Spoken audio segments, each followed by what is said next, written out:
Welcome to Indiana Sports Beat Radio, presented by Andy Moore Honda of Bloomington. Know your role and shut your mouth, you jabroni! Fires upfield into the end zone, and it's caught. Jelani Woods, touchdown! ISB 43-point night for Tyrese Halliburton. How do you like that, partner? Galloway drives all the way to the hole, throws it up, got it! And Indiana's got their first lead of this contest. It's pretty simple. I win. Google me. Now, from the Golf Club at Eagle Point Studios, here's your host, Jim Coyle. Hey, how is it going? Thank you very much for joining us. Jim Coyle with you as always. Welcome to another edition of Indiana Sports Beat Radio on this Wednesday, January 17th. Appreciate you being with us. Another great lineup. Dylan Sinn from the Fort Wayne Journal-Gazette will be joining us. Kyle Neddenrip from the Indy Star and the Hall of Famer Rick Bozich, who was at the game last night as well. We'll talk. So you know what that conversation is going to be about. How's everybody doing? If you're an Indiana fan, I know that you're smarting from last night's beat down by Purdue, and that's nothing less than what it was, a beat down. But I'm not sure what a lot of people expected, and a lot of people are losing their spit, I guess is the best way to say, over that loss. But I'm a little surprised because I'm kind of thinking, what did you expect? This has not been a team that has shown anything other than the ability to do that. This has not been a team that has shown the ability to beat anybody that is considered an elite team, a better team. Plenty other to talk about. Alabama becoming Indiana football South. We'll talk to Kyle about the Marion County tournament and then the Indy City tournament that's coming up. Lots of basketball there, so looking forward to that. And grateful for everybody jumping on the Andy Moore Honda hotline, Indiana Sports Beat Radio, powered by Andy Moore. Get more to your door with Andy Moore. Go to andymoorehonda.com. So, John Boy, did you happen to catch the game last night? I did sit down and watch a majority of it. There was a point, especially at the beginning of the second half, where I just kind of had to walk away and not let my emotions get the best of me, because I am a fan. I do believe I'm an objective fan, but at the same time, it's still not fun to watch your team get beat down the way that it did. But one thing I learned last night is that this team, and I don't think I didn't already know this, I think it was just tough to really see it in full effect until last night. But I feel like this team was poorly put together in the offseason to be able to compete with somebody of the caliber of Purdue. I mean, yes, you have decent pieces up front with Khalil Ware and Malik Renew, and they were in foul trouble last night, Ware specifically. But everybody else, I mean, Mackenzie Mbako looked promising at the very beginning, other than, of course, when he got in foul trouble. And then the guard play was as horrendous as it's been all year long. Xavier Johnson is not the leader that he was made out to be. Trey Galloway had some moments, but he also he was just all over the place last night. Gabe Cupps was okay on defense. He made a three-pointer. I don't know what much else Gabe Cupps did. And then from there, I mean, there was the lack of effort in the first half. I mean, they came out in the second half and they looked like they wanted to be back in the game, and they were able to get it down to 8 or 9 points, whatever it was. But from there, Purdue realized that, they need to wake back up, finish the deal, and that's exactly what they did. And Indiana got beat down on their home floor last night by their rival. Purdue gave Indiana the worst beatdown since 1934 in Bloomington. I saw them. That's I know we say mind-boggling a lot. I don't say it very much, but I feel like most people on this show do, but that is a mind-boggling stat. That people need to accept that take that in and understand that is what you have in this team. I'm not blaming the individuals on the team. They didn't put this team together. I'm not blaming the individuals on this team. They don't coach this team. And there are 1,000 coaches, by the way, on this staff, largest coaching staff all of sports, possibly for basketball. But this is not something that I'm not shocked by this at all. Why would I be? Everybody gets on me because I'm not a cheerleader. I'm not a rah-rah guy. When it's great, I'm going to tell you, hey, they were great. They did this and they did that. When it sucks, guess what I'm going to say? It sucks. Because it does. I'm going to tell you the truth. John, by the way, we had somebody comment yesterday that you're much easier to listen to than me. Somebody said that? When did they say that? It was one of the comments. I mean, was it during yesterday's show or during the post-game show? It was during either yesterday's or the day before show. I don't know. I just remember it. I laughed. I wanted to make sure I told you that because I'm the guy who is going to tell you like it is. I'm sorry. Well, what do you want me to do? I'm not going to lie about this team. I definitely No, but you don't talk as much as I do. No, for exactly. one thing. Like I don't have. It is your job to be honest about the teams that you cover, and that is exactly what you do. And for some people, that can be very difficult to listen to, and I get it. Exactly. They don't want to hear. I work for an afternoon show for Louisville men's basketball, and they talk more than just basketball, but they're doing the same thing right now on a much worse scale. Louisville is in shambles more so than Indiana is, and there's plenty of fans who are sick of hearing it, but there's nothing else to talk about. They are in worse shape than they've ever been, and Indiana's not there, but they could be if things don't change quickly. If you had a Mendoza line in the middle, both of those teams are below that Mendoza line. Louisville is probably closer to the bottom of it. Yes, is the difference. But Indiana is still below it. This is not a team. I've been telling you, this is not a team that's going to win because they don't have. I will say this until I die, and it has. You can take this to business. You can take this to virtually anything in life, especially in sports. You have to have the right people in the right positions. Period. End of story.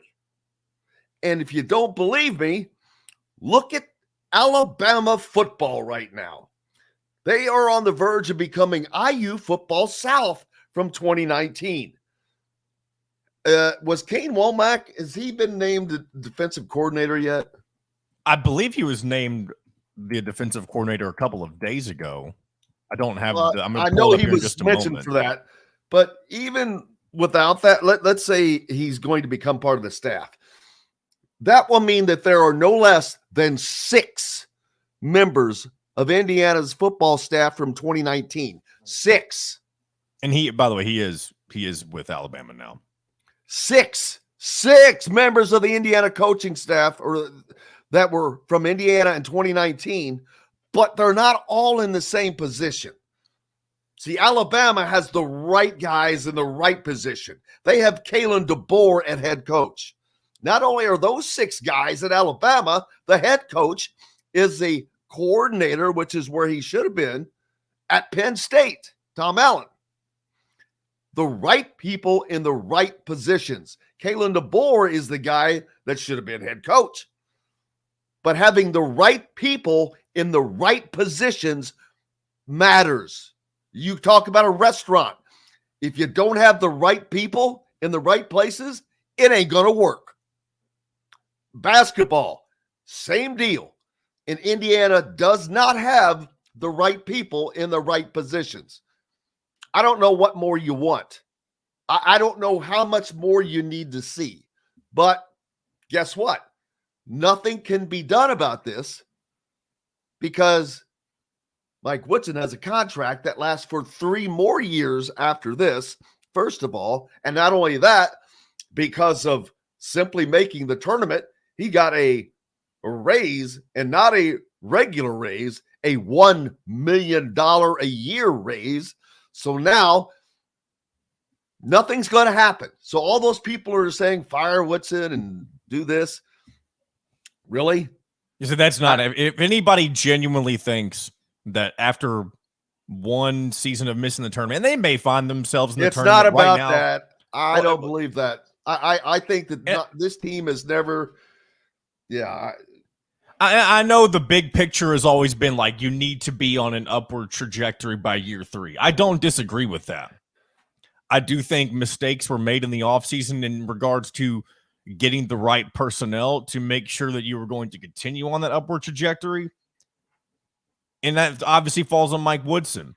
But for those of who are, I guess, most interested in, like, as long as they make the postseason and they look like they can be competitive, I don't think that's out of the question still for this year. They can still go on a run in the back half of the season the way they have the past couple of years and make the tournament. Jim and I were talking about this after the show a couple of days ago. The record for this Indiana team right now is nearly identical to the past 2 years at this point in the season. 12-6, 12-5-ish, that range. There's nothing. The biggest difference between resume for this team and previous teams is that they don't have a signature win yet, which is obviously important. But so the biggest difference is in personnel.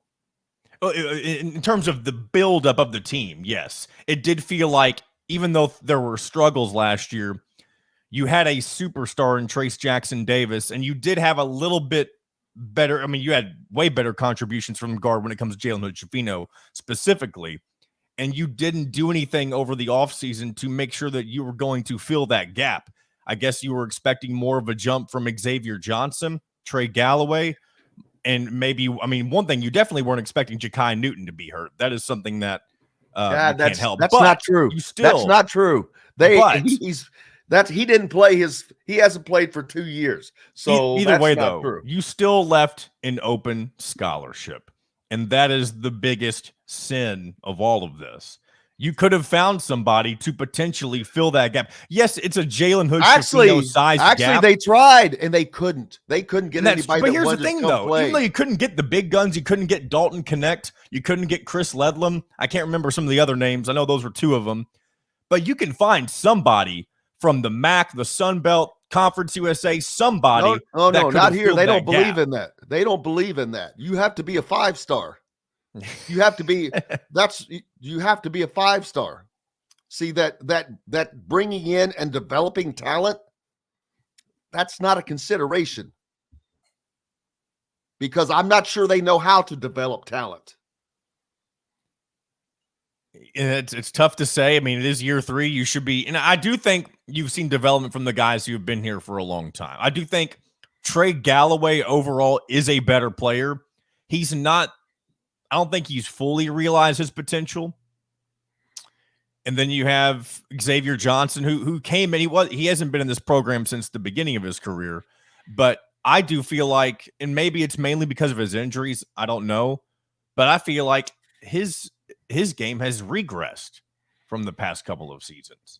And maybe it's because he feels the pressure to be this leader, and it's not his role that he needs to be embracing. I don't think he's the leader that this Indiana team needs, but that's the role that's been thrust upon him. And if it's not, if he's not good enough to accept that role, then that's a problem. And so far it's been a problem. Yeah. And, unfortunately for Hoosier fans, it's not going to get better. I just have said that all along. I making the tournament for this team is going to be an ultimate challenge. The only tournament I think that they're going to play in is going to be in the Big Ten tournament. And unfortunately, that continues to bear itself out. Their next 2 ball games on the road at Wisconsin, on the road at Illinois. Illinois, probably the weakest of those 2 teams, just took an L from at home from Maryland, who is not a road team. But yeah, You just got to find a way to win one of them. If you win one of them, if you're going to be competitive, win one of them at least. Yeah, well, they weren't competitive last night, but we'll up next we'll talk to Dylan Sinn, a little bit more of a voice of reason. Even though some of you think that his takes are on the opposite, let me tell you, there's a voice of reason here for a reason. No pun intended. Dun. But let's get to a break so we can have Dylan join us from the Fort Wayne Journal-Gazette right after this on the other side. We'll be right back to the Golf Club at Eagle Point Studios for more Indiana Sports Beat Radio with Jim Coyle, presented by Andy Moore Honda of Bloomington. Welcome, Dylan. Morning, gentlemen. Welcome to the dark hour. Real quickly, could you wipe off your camera lens at all? Yeah, give me 1 second. I don't really have a Just use your sleeve. like a wipe. It's not a big deal if it's too much to ask, but I was just curious if you were. No, I just don't have a wipe in the room with me here. Let's see. Look at this, Brian, or look at this, Jim. What Brian says. No, the dark hour is next hour when I have to see the prostate doctor. Well, you went to see the prostate doctor last night. Ugh.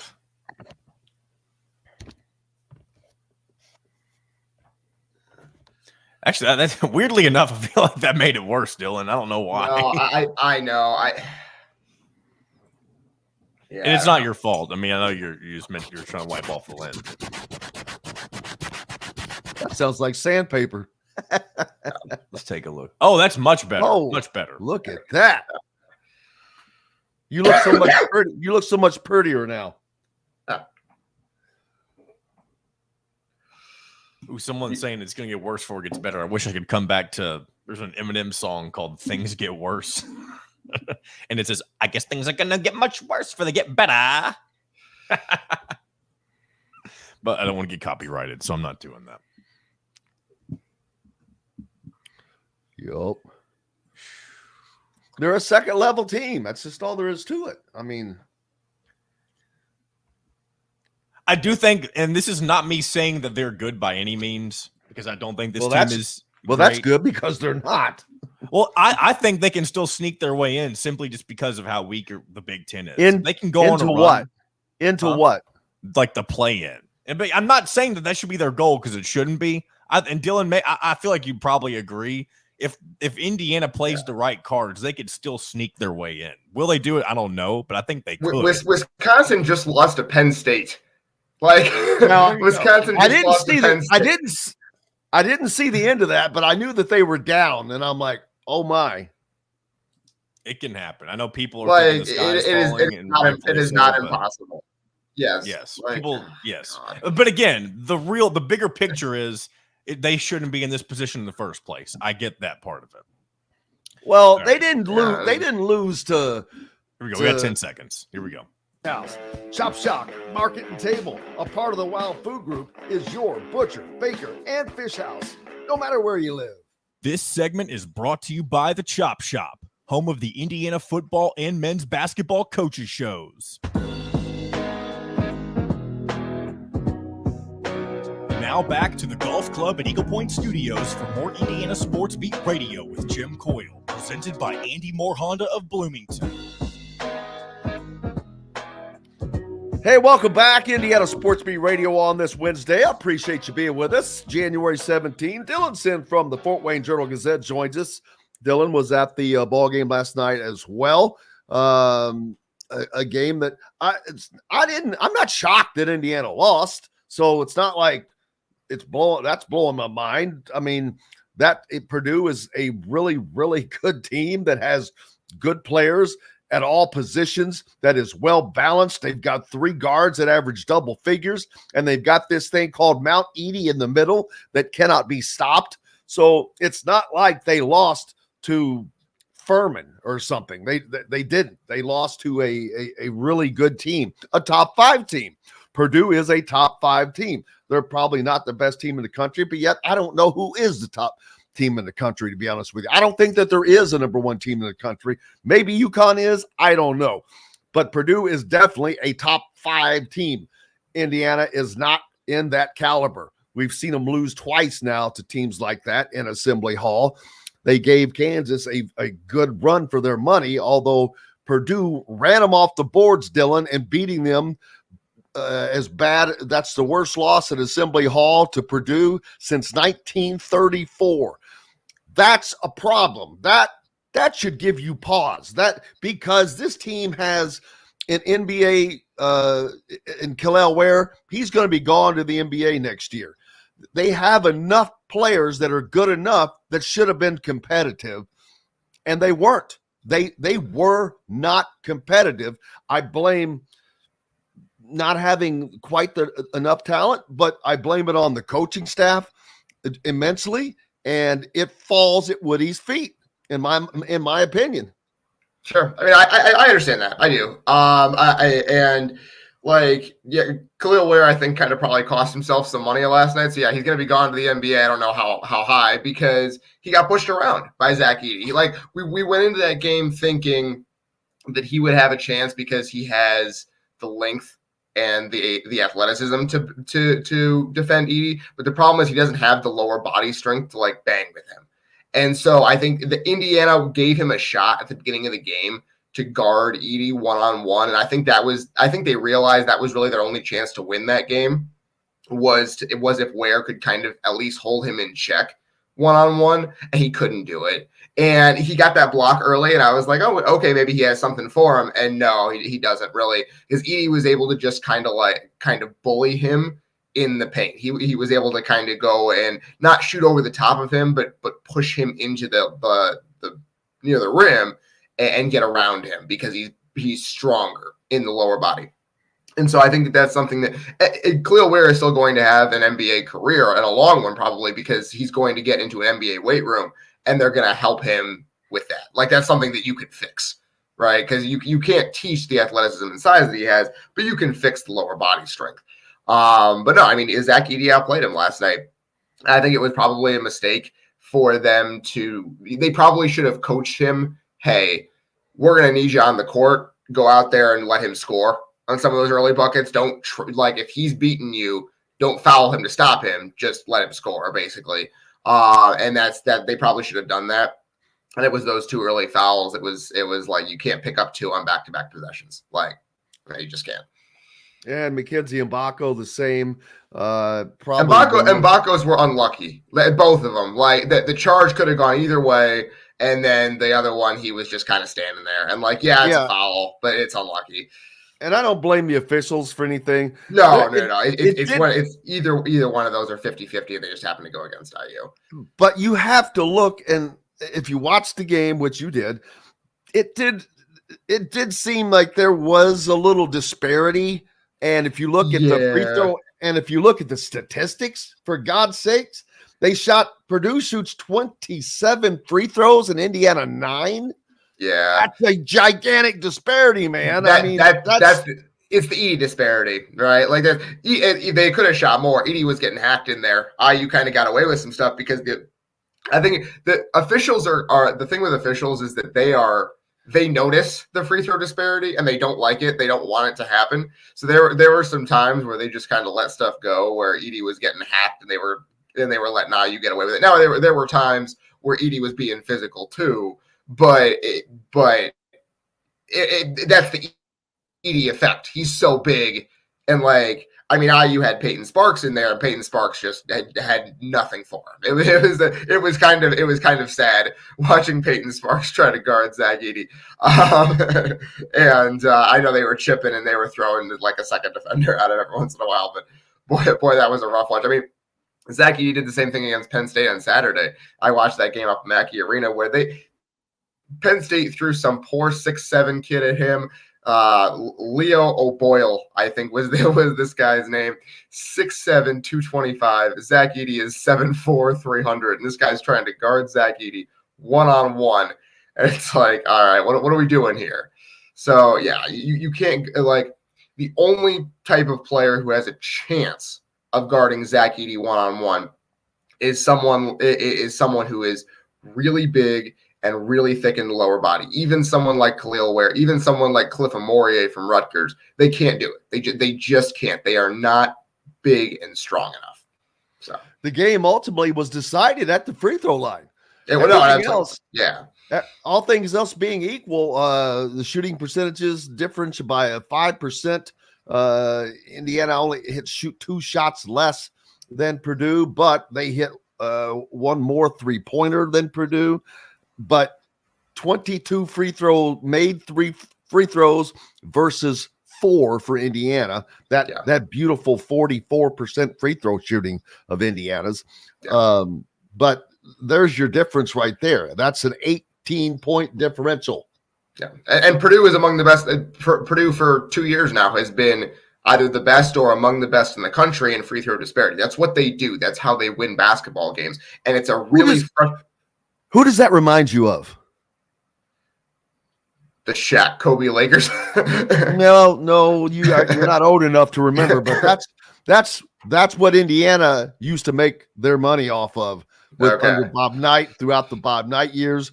Nobody got to the free throw line more than Indiana. No one made more free throws than Indiana. They were always making more free throws than their opponents took, and it was by design. Because they were feeding the ball inside, or what? How are they getting that done? Because Purdue gets it done because they have the biggest, strongest guy out there. It was the motion offense because it caused so much difficulty in defending. But it's Indiana right now has the 122nd ranked offensive attack. That's not good. That is not good. That's not winning basketball. And there just does not seem to be a scheme. And along with that, you do not have, and I'll say this till I said it earlier, you have to have the right people in the right position for everything in life.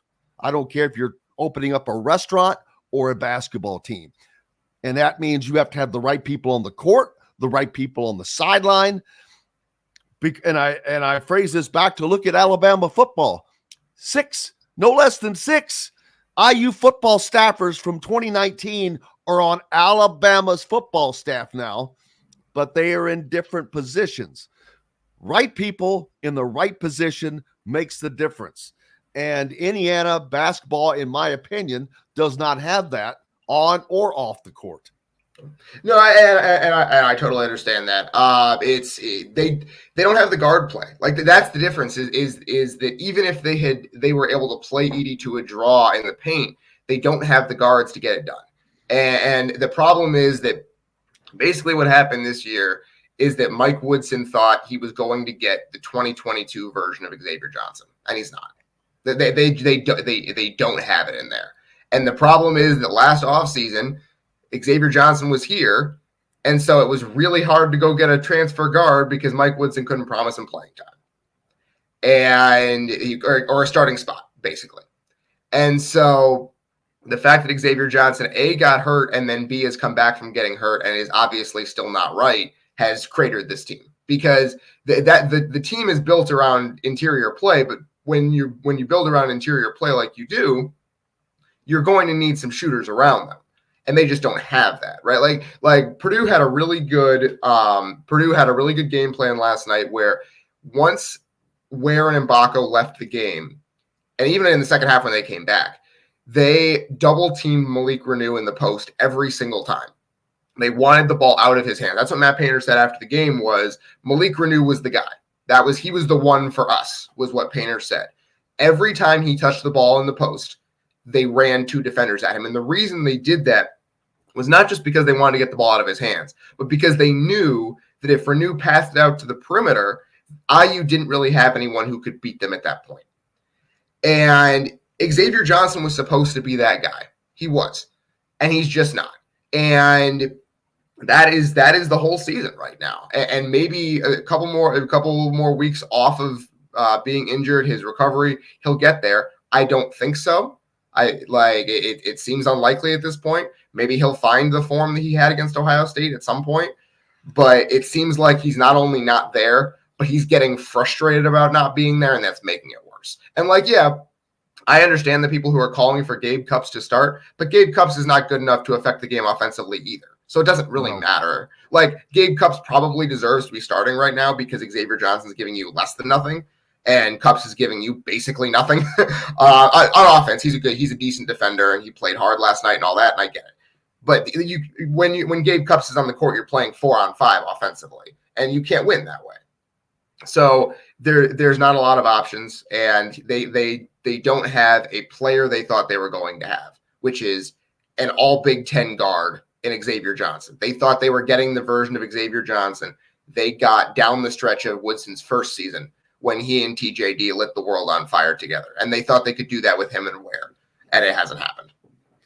Gabe Cupps, 4 personal fouls in his 22 minutes shows that he's either a step behind or just not ready to defend these older veteran guys. Well, it shows that Braden Smith is a good player. He was chasing Braden Smith all around. And the thing is, they run Braden Smith around an ED screen every single possession. They do it over and over and over again because you know why? It is effective.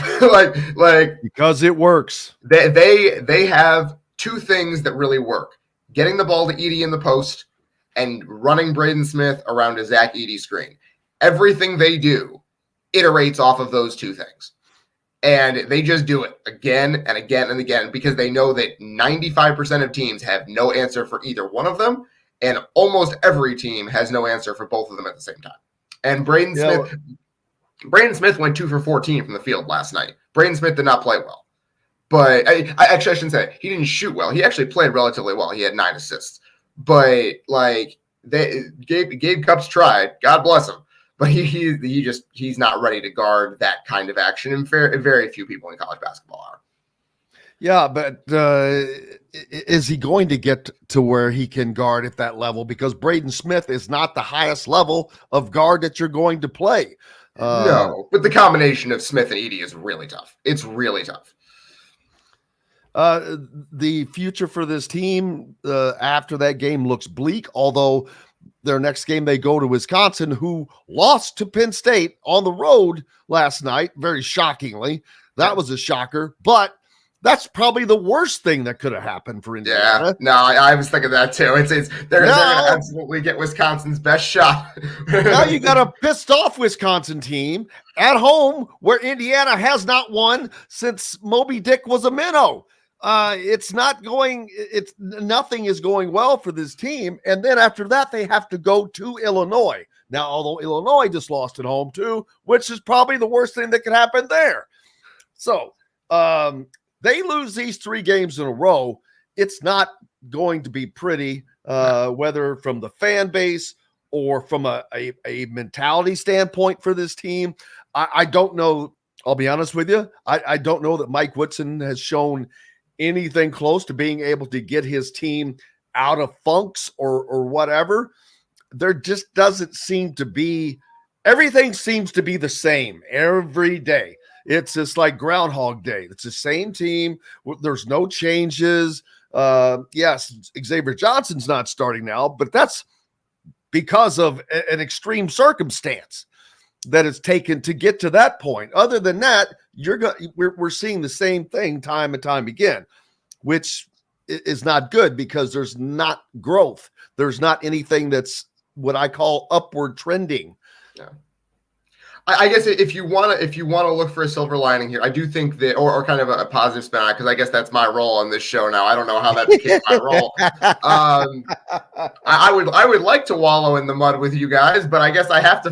I guess it's my job now to say something positive. It's not fun. It's not fun. I know. So I went into this 3-game stretch thinking IU needed to win one of them, right? They have 2 more chances. I don't think it's impossible that they win one of these next 2 games. I don't know how likely it is. I don't think it's impossible. I don't think that either Wisconsin or Illinois is so unstoppable that I can't see it. I think that the next game IU actually matches up relatively well with Wisconsin. Because unlike Purdue, Wisconsin doesn't have the kind of huge like advantage inside that Purdue does. So we'll see. I'm interested in that. But just kind of from a pure where do we stand perspective, IU has had really bad stretches each of the last 2 years, and they've managed to pull themselves out of it. Like, remember, they lost 5 games in a row Woody's first year, and they pulled themselves out of it, and they got it done. They had that really bad stretch after X and Race got hurt last year, and they pulled themselves out of it.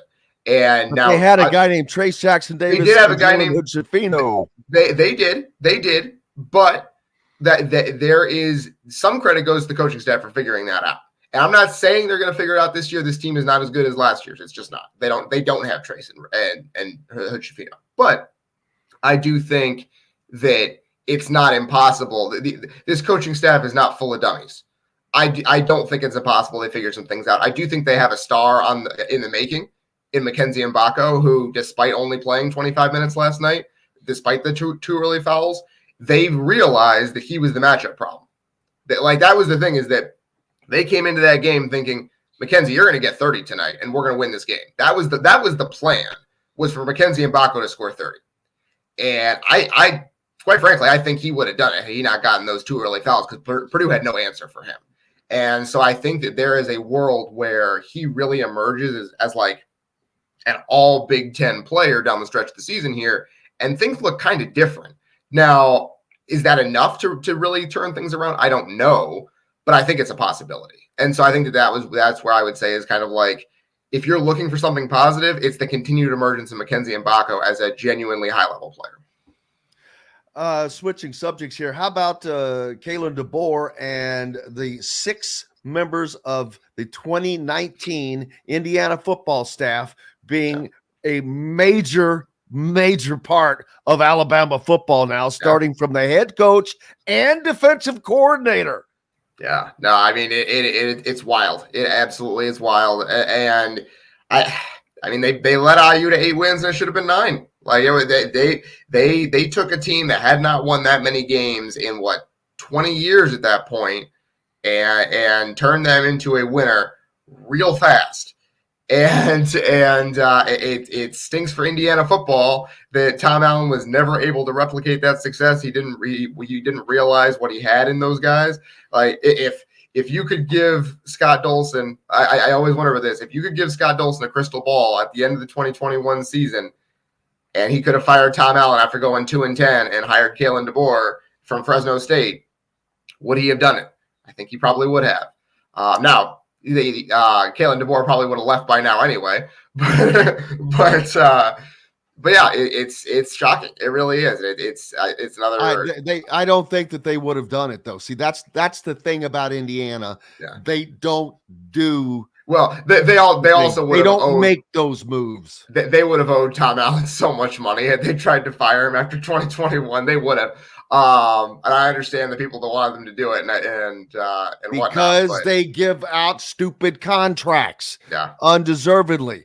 That's why everybody is talking about, fire Woodson. Woodson's not going anywhere, people. He has 3 years left on a contract that just got raised $1 million. So now you've got a 3-year payout on that, which is 12 point whatever $1 million that is.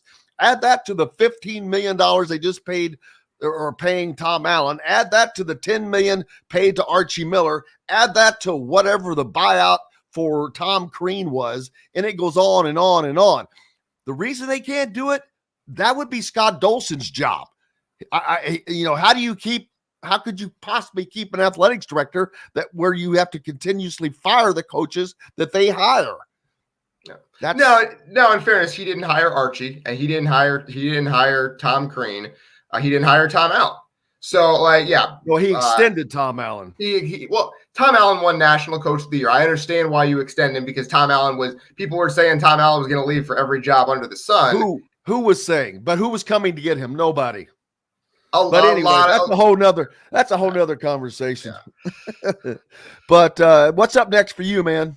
Yeah, I will be, obviously, I'll be writing about IU and Purdue. I won't be at the games this weekend because IU is at Wisconsin, and Purdue is on the road as well, so I won't be at the games, but I will be covering them, obviously, and I'll be covering my PFW Mastodons here in Fort Wayne tonight against IUPUI, so maybe that'll be a little bit more fun than the in-state rivalry I saw last night.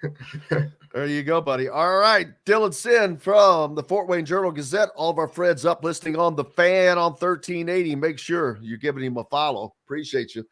Have a good one, my buddy. Absolutely, Jim. Thanks for having me on. Absolutely. See you soon. Dylan Sinn here on Indiana Sports Beat Radio. Back with more right after this. We'll be right back to the golf club at Eagle Point Studios for more Indiana Sports Beat Radio with Jim Coyle, presented by Andy Moore Honda of Bloomington. If you're looking for a home, Hey, you didn't have to let him go. I know we usually take him 2 segments. That's why I was trying to get you to break, because I know we usually take him long, but by long, 2 full segments. Excuse me. It's okay. I mean, you could if your intention was to let him go, that's fine.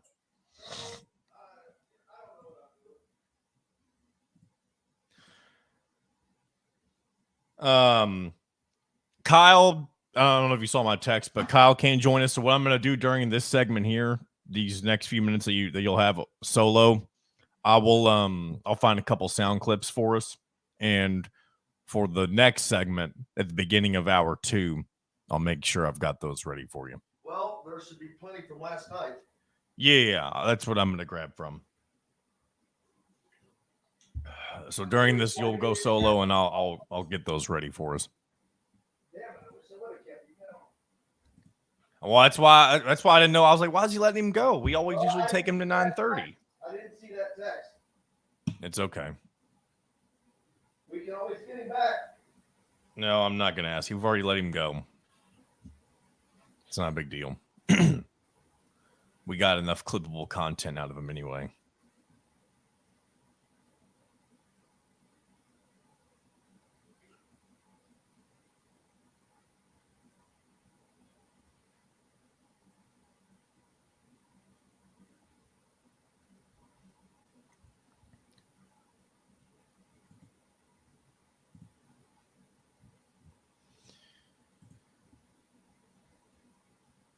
Well, I'll have you on because you're much easier to listen to.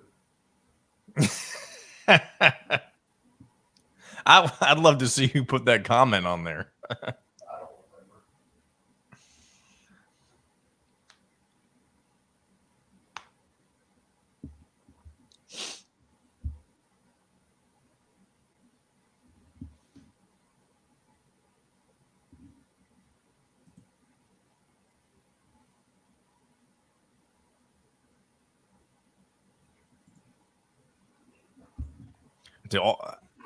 Guys, some of y'all in the comments, Woodson's not going anywhere. Nope. Keep telling him that. He can't. Scott Dawson can't fire the guy that he hired and then gave $1 million raise to. All right, here Why we do go. why do you Go think? ahead. Yeah. Yep, here we go. 23 and 2024 Honda Pilots, HRVs, CRVs, Honda Ridgelines, payment free for 90 days. Or get 0.9% APR financing for 36 months on a 2023 Honda Ridgeline. Go to AndyMooreHonda.com and get more to your door. This segment is brought to you by Remax Advanced Realty, Indie Home Pros team by Cheryl Sizemore. Now back to the golf club at Eagle Point Studios for more Indiana Sports Beat Radio with Jim Coyle, presented by Andy Moore Honda of Bloomington. Hey, welcome back, everybody. Appreciate you being with us on this Wednesday, January 7th. It's still colder than a well digger's butt out there. What is the temperature? It's a balmy. I do believe it's supposed to go up by the afternoon a little bit today, but well, as that's you probably good. know, Jim, It's a whopping 8 degrees. There's another system coming through. I don't know. Is Bloomington expected to get some more snow? I know my neck of the woods is expected to get an inch or 2 in the next couple of days on top of what we already have. Well, I just opened up my little weather app, and the first thing I see, snow coming. So there you go. Snow possible Thursday evening, which means I'm going to be snuggled up and in on a Friday. I don't know how much snow is coming, but I do know that, geez, 5 degrees. That's not even allowed. That's crazy. And then Friday we get back to and Saturday lows of 4 degrees. Global warming. It's killing us. Yeah. So, Jim Irsay apparently found unresponsive. And while it's been said he was battling a respiratory illness, apparently he was found lying in his bed unresponsive, cold to the touch, and gasping for air during a suspected overdose. And this is according to police.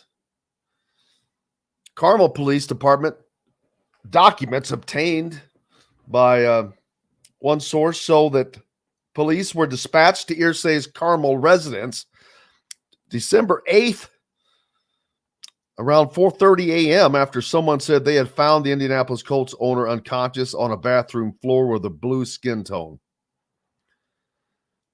And, that's, 5 weeks ago? When police first arrived on the scene, they say Irsay had been moved to his bed where he was struggling to breathe, had a weak pulse, constricted pupils. Police say in the documents an attempt to wake him with a sternum rub was unsuccessful. They added, though, that after administering 1 dose of Narcan, a drug commonly used to revive people in opiate overdose situations, he responded slightly. Police also say they were prepared to attach an AED to Irsay, but paramedics arrived and took over life-saving efforts. Irsay was eventually transported to a nearby hospital. Officers noted in the documents that a caretaker provided them a list of the medications he had been taking. Though they wrote in the report at this time, it is unknown what Mr. Irsay had ingested prior to their arrival. They classified the incident as both overdose and overdose poisoning. I'm not sure exactly what it is, but he had not been seen around the coach team in weeks following the incident. And on January 9th, the team announced he's dealing with a severe respiratory illness. So you can only hope that he can get through that. Even though we all know that he has dealt with that in the past, dealt with some issues. Thought he was past that, but maybe not. And so just see how that turns out. Hopefully it turns out well for him. Like him or not, he's kind of funny. Good owner. Been a good owner for he has absolutely been a great proponent of the city of Indianapolis and the state of Indiana. So wishing that thoughts to his family that he is able to get through what he's dealing with. We'll talk more about this with Bob Kravitz on Friday, who is probably a little closer to that situation than most. Indiana, I mentioned Kalen DeBoer is just racking it up down in Tuscaloosa now with you already have David Ballou and Dr. Ray who left Indiana to go to Alabama. Then Kalen DeBoer was hired. He brought William Inge and Nick Sheridan with him. There's 5. And now tabbing South Alabama head coach Kane Womack as the defensive coordinator. Now that's a big step up. Little bit of a surprise there. But Kane Womack is apparently ready for that challenge. Tom Allen, the defensive coordinator at Penn State. So look at that group of coaches. Right people in the right positions. That is the difference. Tom Allen is in the right position, in my opinion, as a defensive coordinator. Kalen DeBoer is in the right position as a head coach. Now, thinking back in, you could wish in one hand and one in the other and see which one fills up first. But imagine if Indiana had had the balls to make Kalen DeBoer the head coach. That's just something they don't have the onions to ever do. But that's the difference between having a great program and not. People making the right decisions to put the right people in the right position. Boom. End of story. You want to talk about Indiana basketball? Put the right people in the right positions and you will have success. Until you do that, you are not. Just it's not going to happen. Wishing it to happen ain't going to make it so. And I know that IU fans love to be supportive, which is very admirable. It's not that I am trying to take a big old dump on that. I don't. But at the same time, I'm not going to sit here and lie to people. I'm not going to sit here and go grab some pom-poms like some people do and wave them. Not my job. Right people in the right position at the right time. That's all it takes. And until that is recognized, Indiana is, to me, just an unbelievably incestuous place. And by that, I mean, they love to make it all Indiana. It's got to be, Indiana. It doesn't matter. I'm not talking about just a basketball coach. I'm talking about inside the athletics department. We got this position. Let's don't get the best person for the job. Let's get the best IU person for the job. That is rampant in the IU, in IU athletics. Rampant. And I'm telling you, that's a fact. And that makes the difference because that becomes the mindset. Let's don't get the best person for the job. Let's get the best IU person for the job.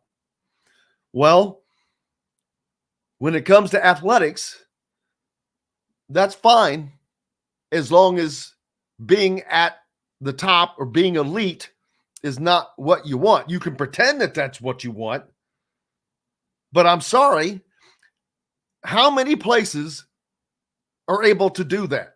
How many places are able to do that with just their own people? Doesn't happen. Is Kalen DeBoer an Alabama guy? Nope. Is the offensive coordinator an Alabama guy? Nope. Is the defensive coordinator an Alabama guy? Nope. But guess what? They went and got the best guy for the best, what they thought was the best guy for the position. How's that going to work out? I think it's going to work out well, but who knows? We've got to take a break. We've got lots more coming up on the other side of this in the next hour. Kyle Nedrip joins us. We'll get caught up on what's happening in high school basketball around the state. And then Rick Bozich, the Hall of Famer, joins us. We've got lots more coming up here on Indiana Sports Beat Radio, brought to you by our good friend Cheryl Sizemore and Remax Realty. If you're in the market for a home in the Indianapolis area, reach out to Cheryl at IndyHomePros.com. Her 2 decades of experience could be the difference between getting the home you want or not. Back with more right after this. We'll be right back to the golf club at Eagle Point Studios for more Indiana Sports Beat Radio with Jim Coyle, presented by Andy Moore Honda of Bloomington. In the market for. Did you see how well that worked? I don't think you saw my text, but Kyle can't come on today. What were you? Can what you were delete? saying, Can you delete that I said that? it won't. Yeah, it'll be fine. Well, I was proud. Did you see how well that worked with your little take a break sign? Well, I sat there. I'm like, he's not getting the message, so I got to put something else up there. That worked perfectly. As soon as I saw that, bang.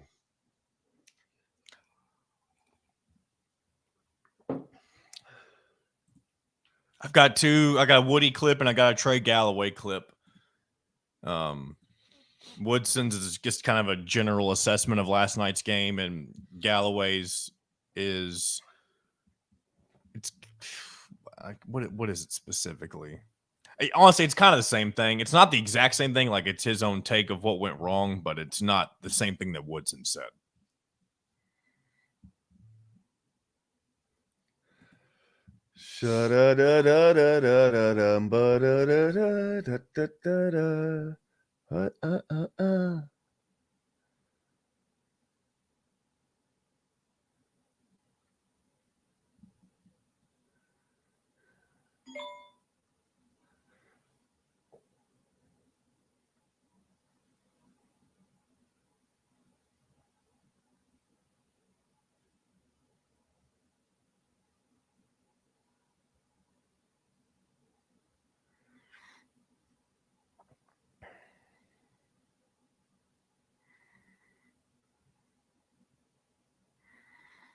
Someone put out a graphic, the Big Ten Circle of Suck.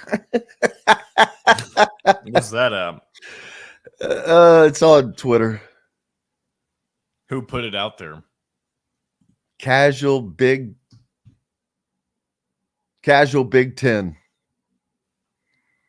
The Big Ten Circle of Suck. Let's see.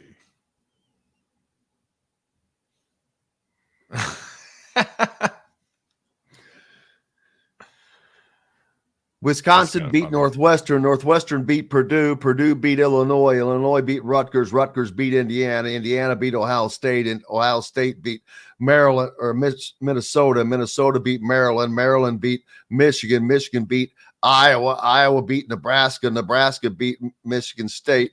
Michigan State beat Penn State. Penn State beat Wisconsin. All right, here we go.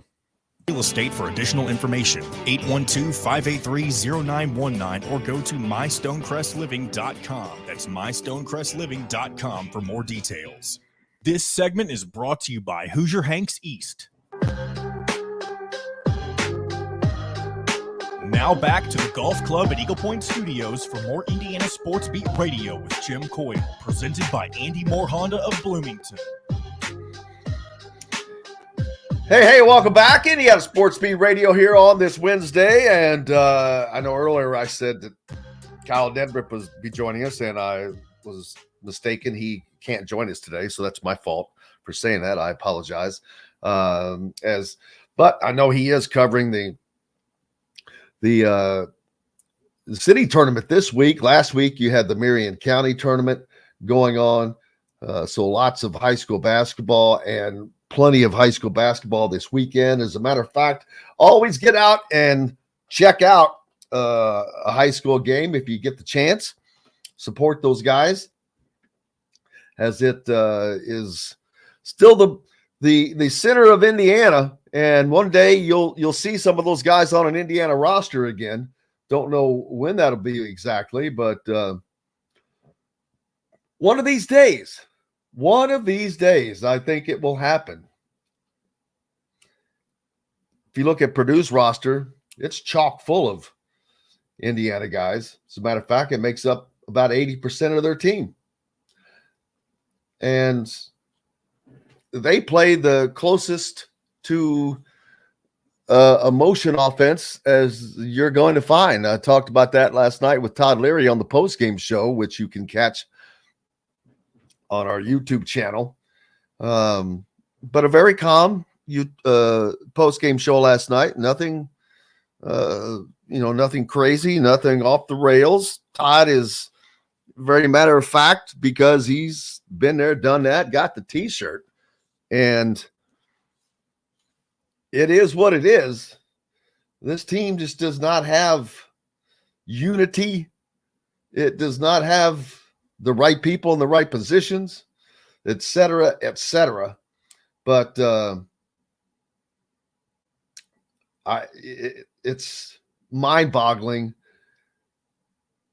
that, and for people who say they expected a drop-off in year 3, you don't know what you're talking about.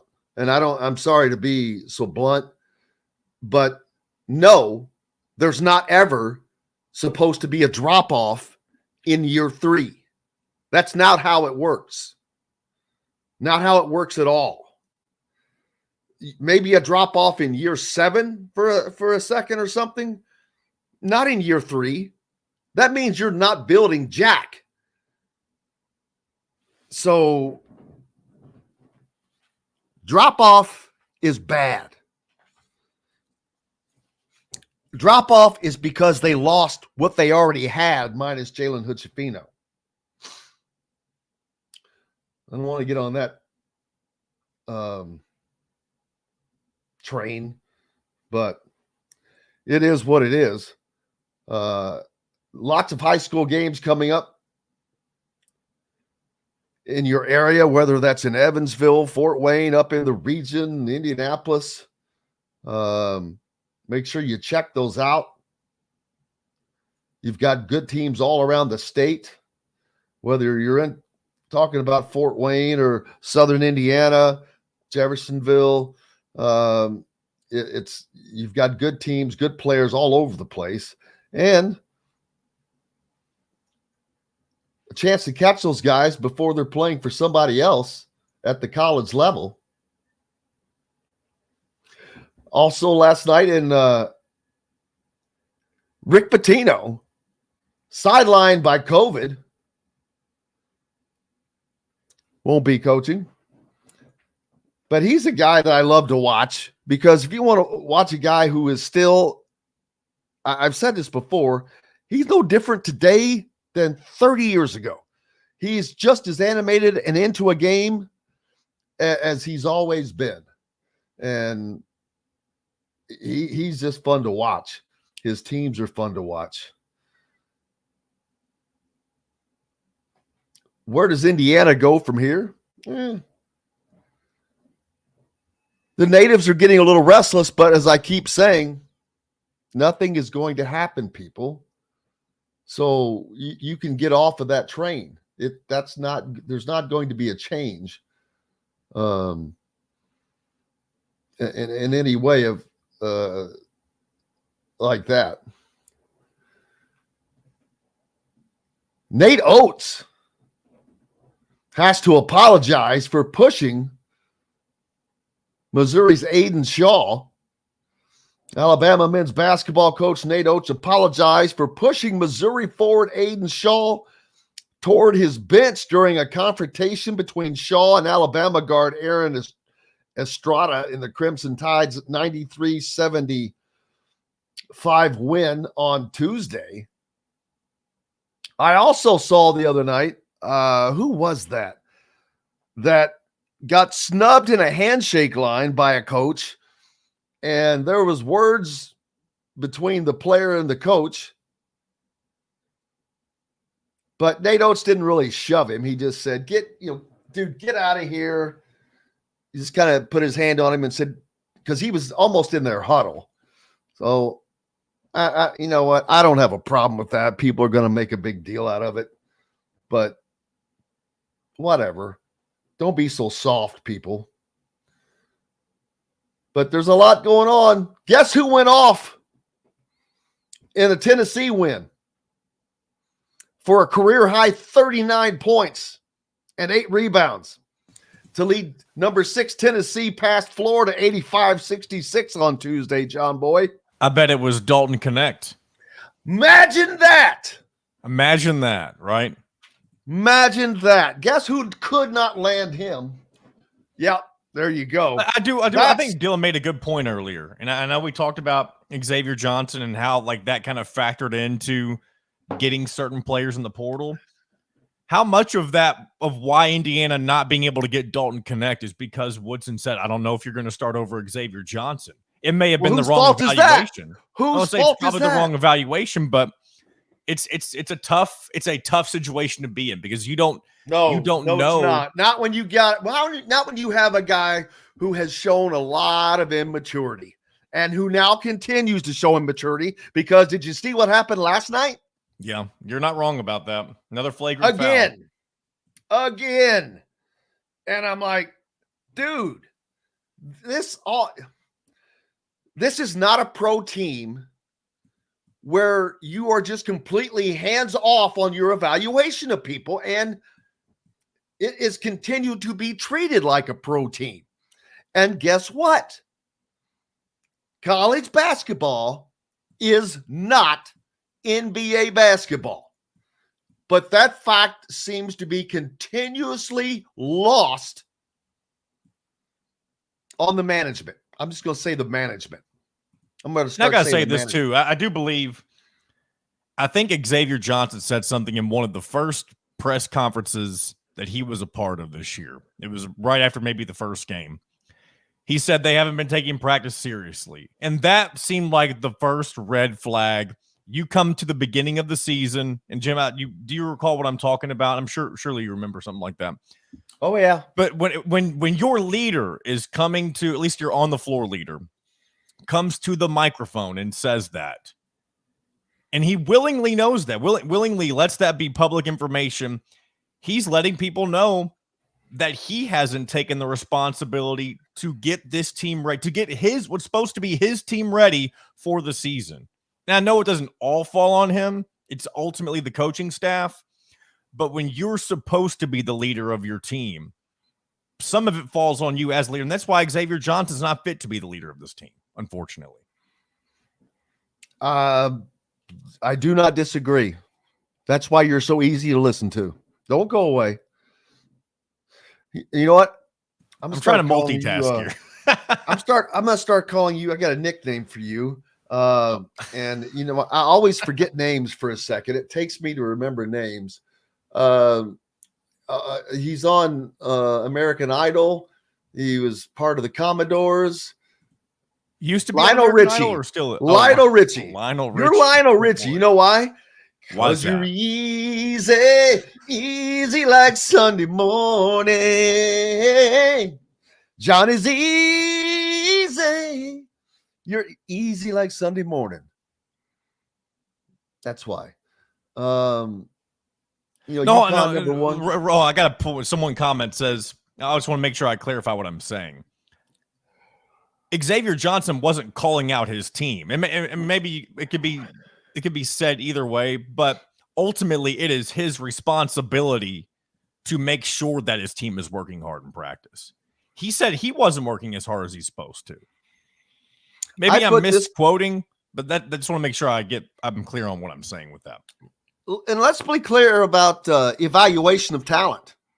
It's not just evaluating talent, it's evaluating people. Total, complete evaluation. I don't think that's going on. Taterology points out Lance Jones was the only player, the only difference that Purdue made. They added him to the roster. And guess what? He's one of 3 guards that they have that are averaging double figures to go along with Mount Edie's 1,000 points and 1,000 rebounds a night. That's a great recipe. Now, I still don't think that Purdue is good enough or tough enough to win a national championship. UConn is going to be tough to get by, but winning 6 games period is hard. I don't think that they can win 6 games personally. Well, and also, I'm not trying to knock Purdue.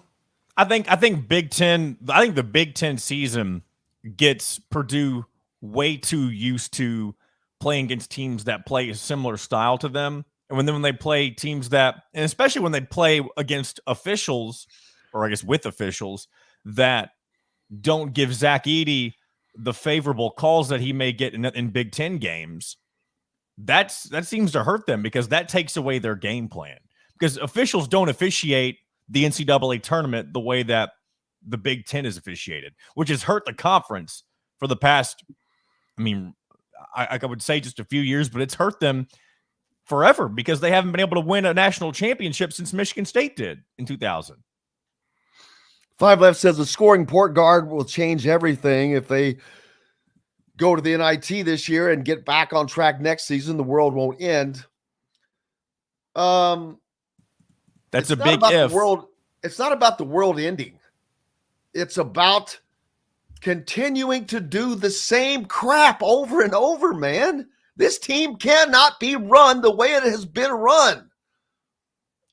It's just they don't have toughness. They've never had toughness. They don't take. There is no sense of urgency. There's no sense of pride. I do not see an undying will to win. I don't see this. I just don't see it. I see a team that goes through the motions, that does the same things game in and game out. Sometimes they're successful, but they're not against better teams because the times they're successful has been against subpar teams. They barely beat Morehead State. They barely beat Army. They barely beat Florida Gulf Coast. They barely beat all of those early season teams. Well, it was the early season. It was the early season for those teams. I just personally, it's just me. I don't see the will to win. I don't see the right talent in the right places. I don't see the right offense.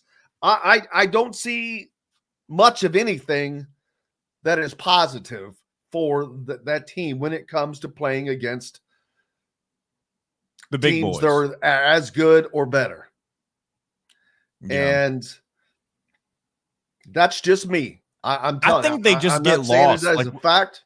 When they get down and they get down big, I do think for example, you saw at the beginning of the second half last night, there was fight it's against Purdue, so you do expect that a little bit of that. But when they get down big, they just don't know how to respond. I don't know if it's because they realize that they're that much worse than them and they just don't have the belief in themselves anymore. But because they don't have a core. There's no core. Right. There's no core belief. There's no core of knowing what they do is successful as long as they do it. They don't have that belief because it's not there. I mean, what is their? They don't have shooters. So who the hell's going to do that for them? Maybe they've had worse teams, but I've never seen a team where I watch a shot go up and I just expect it to miss every time. I don't know. And you know what? It's wild. We can talk about the free throw disparity, but who cares? If Indiana would have gotten 20 free throws, they would have missed 10 of them. And that's true. This team is not a good free throw shooting team. That's a fact. Indiana could have gotten 20 free throws, but they would have hit 10. They would have missed 10 of them. Just like they did last night. They got however many 9. They missed 5 of them. They shot under 40. They shot 45%. You can't do things like that and even begin to think you're going to be successful. That's one of the most basic things in the world. Purdue shot 88% from the free. They didn't just get 27 free throws. They shot 81% of those 27 free throws. That's what winning teams do. They put themselves in a position by getting to the free throw line. Then they take advantage of it. Wow. You know who that reminds me of? Indiana of old. That's not this team. But nothing's going to change. That's the problem. Break. We've got to take a break. We've got lots more coming up here on Indiana Sports Beat Radio. We'll be back with it right after this. We'll be right back to the Golf Club at Eagle Point Studios for more Indiana Sports Beat Radio with Jim Coyle, presented by Andy Moore Honda of Bloomington. Formerly, we can use the sound in this segment, correct? You should have Bozich here, but we can use it if Bozich for some reason. Come on. Oh, here he is. Yeah. Good morning, Rick. There is Rick B. Good morning. Fresh off of that riveting game at Assembly Hall last night. How was the post-game show? You know what? I had Todd. So Todd has become a voice of reason. He doesn't, kiss up, but actually we just talk about, he's just more of an analyst now, which is great. He just analyzes everything. And, but this is just a bad shooting team. And there's so many guys that have just bad shooting form. I don't think that's ever addressed, for one thing. He did say that and this was great. He thinks that he could take the Red Panda and have her hitting better free throw percentage off of her foot within a certain amount of time. Because just give me a certain amount of time and I could have her hitting a better free throw percentage off of her foot than Indiana shoots right now. I forgot about that until now. I'm glad you brought that up. I didn't even notice how bad was it last night. I don't even remember. 45%. They only got 9 free throws, but they shot 45%, so it doesn't matter. To me. They made 4 of 9? 4 of 9. They made 4 free throws. So that goes along with the 4 of 15. And I could go back to the other games, but that's just a horribly, fundamentally flawed team. Yeah, they're not going anywhere except home. I mean, how they're better than Louisville, but how much are they really better than Louisville? I know they beat them. Right. But I'm wondering how much. Louisville's got more internal strife, I think. Maybe. Is that the difference? I don't know. Louisville doesn't have any depth, for one thing. And they got players out now, too, long term. And Louisville doesn't have any conviction they can win. 23 Honda Ridgeline. Go to AndyMooreHonda.com and get more to your door. This segment is brought to you by Bubba's 33 in Clarksville and Evansville. Pizza, burgers, beer. Now back to the Golf Club at Eagle Point Studios for more Indiana Sports Beat Radio with Jim Coyle, presented by Andy Moore Honda of Bloomington. Welcome back, Indiana Sports Beat Radio on this Wednesday, January 17th. Welcome aboard the Hall of Famer, Rick Bozich, WDRB.com. Make sure you're giving him a follow. Covers all kinds of college sports, Louisville, Kentucky, Indiana. And that's kind of perfect because to have Louisville and Indiana both in these depths right now, it's not something we're used to. These are both programs that were proud, that have been winners. Indiana, the AP came out with their 75 years celebration of the AP, which Kentucky was shown to be the number 1 all-time ranked team right now. Indiana's still the 8th highest ranked team all time.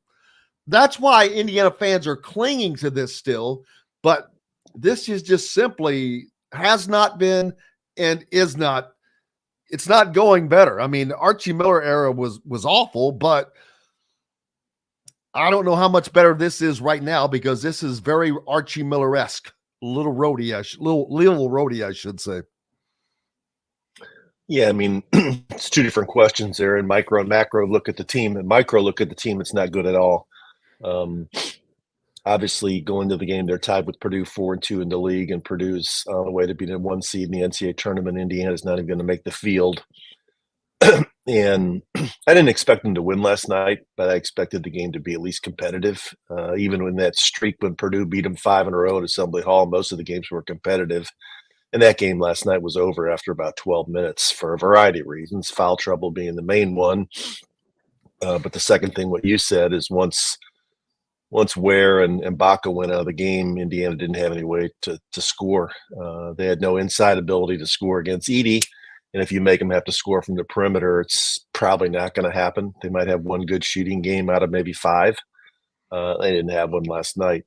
Then the macro version is something different of saying, what's the path forward? How does this get better? And that's even more concerning, because if you look at what they have coming next year, it's just one player. They really haven't addressed what the issues are on the roster, first of all. And secondly, the style of play probably needs to change. And Mike Woodson, you've been around him in post-game press conferences, and anytime anybody brings that up, he sort of digs in and says, well, we won the last 2 years playing with, post players. Well, there aren't many of those kind of guys around, and you don't have any of them like right now. And that's the hardest thing to understand, is his lack of understanding. His lack of the ability to see what reality is, that his roster reality. It's like, dude, come on, open your eyes. Is someone lying to you and you're believing it? Or do you not have your own ability to address and evaluate talent? Because it's not there. Then you add Xavier into this conversation, who last night, there was a point into the game where that was really, to me, when he gets that foul for shoving Edey, I think, was that on a made 3-point basket? And then they got 2 free throws and the ball. It was a 5-point play, 3-pointer plus 2 free throws. It could have been a 7 or 8 point play. Purdue did not score, but it could have been a 7 or 8 point play. And the thing is, I don't think Trey Galloway was talking about it specifically in the post-game press conference, but he said, we have to play smarter, in some of the fouls we make. And it wasn't just that play, but that was dumb play. It was a 6th-year player who's a team captain, who's already had issues throughout his whole career, and he's on his very last. He should be on his very last chance. You can't be doing stuff like that. And you look at his line. What, he played 19 minutes last night and didn't score, didn't have an assist.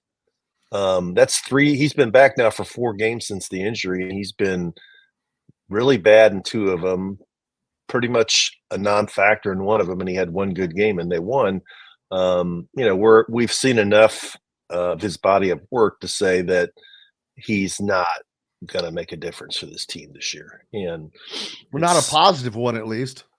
Yeah, they've decided that was going to be one of their leaders by making him a captain, and he's not. And it's not a good path forward. Well, and you have to wonder about the future of this team, because, like I said, there's none of us that thinks that this team is – the only tournament I think this team plays in is in Minneapolis, the Big Ten tournament. And that's because the Big Ten still allows everybody in. But I think that's it. Then Khalil Ware, he's probably assuredly gone after the season. What's Indiana going to do to replace him? Right, but I don't know where he's going. He's not an NBA player. He'll be in the G League. But go ahead. Yeah, I agree with you, but he may not stick around here. Right. Well, that there are going to be transfers. There always are. You may not know who it is, but somebody just says, you know what, I'm tired of this. I want to win, and I don't see this, being on an upward trajectory. It could be Mbako, for that matter. His services were wanted. Yeah, he could go to the transfer portal. Anybody can. Any player can. Hunter Dickinson went in the portal last year. Remember that. Anybody can go in the portal. That's where you go to establish how much, somebody's going to come up to him and say, how much you're making there? You can make this much here. So it's not a good not a good dynamic. And what do they have? One recruit coming in. That's it. It's not a good plan. It's not trending in the right direction. It's been. A lot of eggs have always been in one basket. Eggs in one basket. That's been a scenario year after year, and it's not working. It hasn't worked. There's no division of talent. You look at Dalton Connect, who they couldn't land last night, goes off for 39 points in leading Tennessee to a win. That's the type of player they have desperately needed, but have not been able to get. And until they are, I don't know that anything is going to change for this team.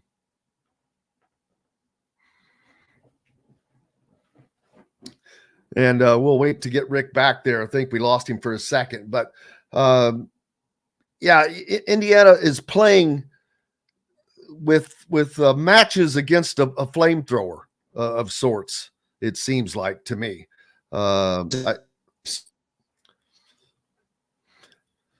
Still waiting to get Rick back there, but you can't go into a gunfight with a knife. And that's what seems like Indiana, each game happens to them.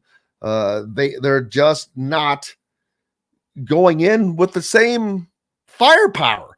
And it's not even the ability of the players.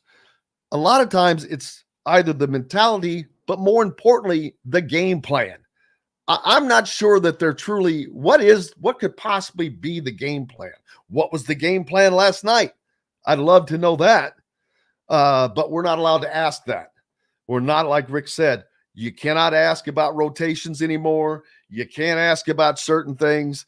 And that's not right, because it's not working. And that's the job of the media, to ask those questions so we can disseminate it to everybody else.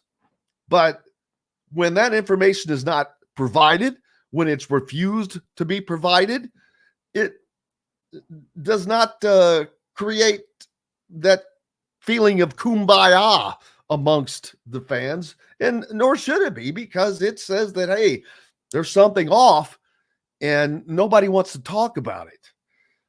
Nobody likes when things are not going bad. Hell, it's better for us when things go better. I promise you, it's a lot more fun. But I was talking about, Rick, that even when things are going bad in Indiana right now, nobody wants to talk about it. The coaches don't want to talk about it. They don't want to answer any questions now. You're not allowed to ask certain things. And that tells me, A, that there's just frustration on that side, or maybe there's a lot of unknown. And I may lean towards the other side, because if there was known, it would be changes. And there haven't been any changes that I've seen. Got him muted now. You're muted, Rick. He'll get himself unmuted there in just a second, and we'll be back on track. But let's go ahead and take a break, and then we'll go and get this stuff situated, and then we'll I'm back. Can you hear me now? He's back. There we go. Right on. Slim Shady's back, baby. Sorry. Slim Shady. I don't know what's going on here today. I don't know what's going on. It never happens like this. You were asking now about changes within the program. Sure. Visible changes when you see they have to be made. I mean, when something doesn't work, you can't force a square peg into a round hole. Yeah, I mean, anytime you have a year like this, you have to sit down after the year and examine everything you're doing, the way you're doing it, who you're doing it with, and what the plan is moving forward. I think that would be incumbent upon Scott Dolson to sit down with Mike Woodson and say, hey, first year was good, second year was good, this year not so good. What are you going to do different next year? And have a plan moving forward to how to fix it, because they've gone backwards. And usually by year 3, it should be going this way, and it's not. And as I said, and you've said, we've said from the beginning, and what's more concerning is when you look ahead to next year. At this point, it looks like it's going to not be better, because they've only bringing in one guy, and they've missed on a lot of recruits. And their way of doing things in terms of their philosophy on how they play the game seems to be out of the mainstream.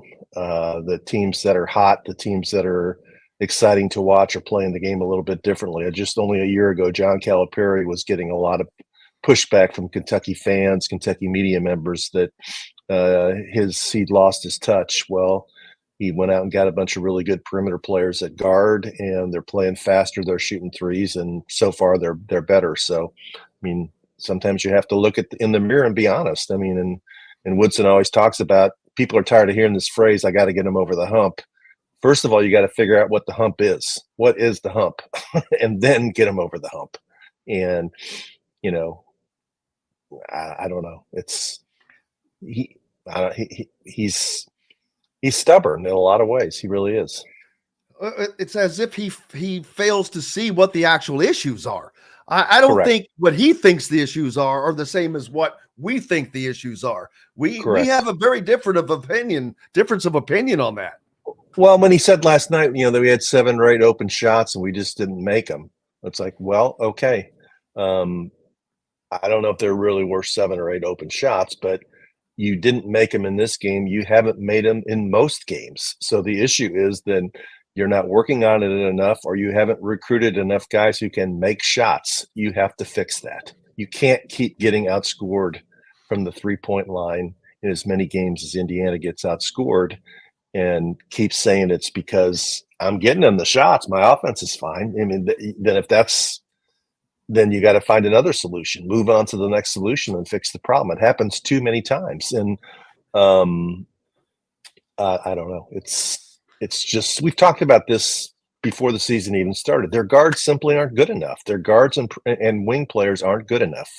Mbako has gotten better this year. He got off to a good start last night and probably was going to have a pretty big game, but he got 2 fouls and Woodson sat him out. And by the time he got him back in the game was over. And he admitted after the game that maybe he should have done it differently, which is a step forward for Woodson. He usually doesn't admit that. But, you know, they don't have – what was their point? Is their point guard playing the Big Ten has to be among the 2 or 3 worst so far, right? I mean, it has to be. Oh, absolutely. Yeah, and that's the most important position on the team in college basketball right now. Braden Smith, who was terrible last night for Purdue from a shooting standpoint, 2 of 14, 0 of 6 behind the arc, but he had 9 assists.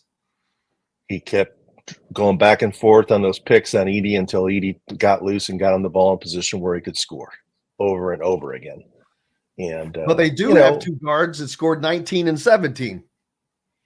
Yeah, the kid from Southern Illinois made some big shots, and Lawyer is a really good shooter, and he made shots. And again, that's Painter. I mean, those guys, he's not recruiting McDonald's All-Americans. There aren't any McDonald's All-Americans on his team. Now, Purdue, I would say this about Purdue, they're going to probably win the Big Ten. They're probably going to be a 1 seed, but really they can't do anything to change the narrative about their team unless they do it in March. And from what I saw last night, I don't think that's a team that can win the national championship because I don't think their guards are good enough. I said that very thing probably 20 minutes ago. They're a really good, solid team. Yeah. But I don't see them as a team that can win 6 straight games because their guards are just not that good. When you have a guy that goes 2 of 14, that's not going to get it because UConn or someone like that, man, those guys, they get after it. And that's a problem for IU. I just don't see any sense of urgency, any sense of fight, any sense of a lot of things that you have to have as a winning team. We got to take a break. We've got Rick Bozich with us from WDRB.com, Hall of Famer. We'll be back with more here on Indiana Sports Beat Radio right after this. We'll be right back to the Golf Club at Eagle Point Studios for more Indiana Sports Beat Radio with Jim Coyle, presented by Andy Moore Honda of Bloomington. In the market, did you see Alabama has become IU Football South? They got Sheridan, DeBoer, Womack, David Ballou. Inge went to do what? How about Kane Womack? Yeah. 5 guys? Ballou and Dr. Rhea. No, Dr. Ray left and went to LSU, I was told. Oh, is that right? Mm-hmm. Yeah. Well, they've got 5 then. Sheridan's the tight ends coach, I was heard. I think so.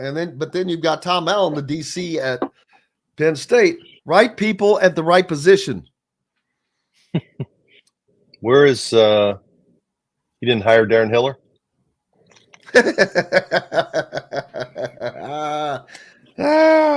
Water boy, maybe. Water boy, maybe. I've Played read some stuff foosball. that the first thing that they've done is change the training regimen. That Signetti's got a different strength and conditioning guy, and they're working on a lot more stuff than in terms of flexibility. And He's got like 5 guys in that department, I think. Mm-hmm. Yeah. And they're about to hire some more people, like in the recruiting department, who are going to be full-time recruiting guys. You know what? I wouldn't surprise me. They are the right people in the right position. And that's the one thing I'll give him credit for already. He's doing that. Hold on one second. I get Ruby to be quiet. Ruby. Ruby. Hey. Ruby. Be quiet. Ruby. Get down here. Come on. Get down here. Go. He wants a little airtime, baby. That's right. Go on.